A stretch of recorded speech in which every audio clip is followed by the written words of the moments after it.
update ng bayan, maasahan anumang panahon. Magandang araw po sa ating lahat. Narito na ang latest update sa lagay ng ating panahon ngayon at sa susunod na 24 oras. Sa kasalukuyan ay shearline pa rin ang nakakaapekto sa silangang bahagi ng Northern Luzon. Samantalang nakakaapekto naman ang amihan o Northeast Monsoon sa may extreme Northern Luzon. Dahil nga sa shearline, asahan ang maulap na kalangitan na may mga kalat-kalat na pagulan at pagkidlat-pagkulog sa bahagi ng Cagayan, Apayao at Kalinga. Pinag-iingat natin ang ating mga kababayan dyan sa mga posibilidad ng mga biglang pagbaha at pagguho ng lupa, lalo na kung may mga umiiral na katamtaman at minsan ay malalakas na pag-ulan. Samantala dahil naman sa amihan ay asahan ang maulap na kalangitan na may mga mahihinang pag-ulan sa Batanes Group of Islands. Samantala sa Metro Manila at nalalabing bahagi ng ating bansa ay magiging bagyang maulap hanggang sa maulap ang mga kalangitan na may mga isolated rain showers and thunderstorms. Dulot pa rin ito ng mga umiiral na localized thunderstorms.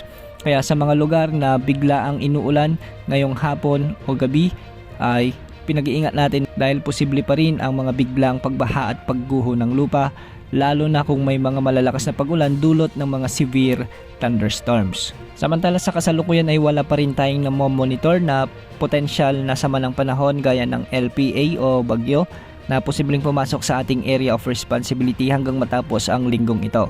Ayon naman sa latest Tropical Cyclone Threat Potential Forecast ng Pag-asa, posibleng may mabuong LPA sa southeastern portion ng PAR sa mga susunod na araw, particular sa mga araw ng December 6 hanggang December 12. Posible itong pumasok sa ating Philippine Area of Responsibility at lalapit sa may Eastern Mindanao o di kaya naman ay sa Eastern Visayas at tatawirin ang mga probinsya o lalawigan sa bahagi ng Visayas hanggang sa Southern Luzon. Hindi naman ito nakikitang lalakas bilang bagyo ayon sa Pag-asa. Samantala sa ikalawang linggo naman ng Pag-asa forecast, particular sa mga araw ng December 13 hanggang December 19 ay posible muling may pumasok na LPA sa southeastern portion ng PAR. Halos kapareho naman nito ang kanyang tatahakin sa unang linggo ng Disyembre. Sa kasalukuyan ay mababa pa rin ang tsansa ng mga ito na lumakas bilang mga bagyo. Yan munang update sa lagay ng panahon. Ito po ang weather update ng bayan, maasahan anumang panahon.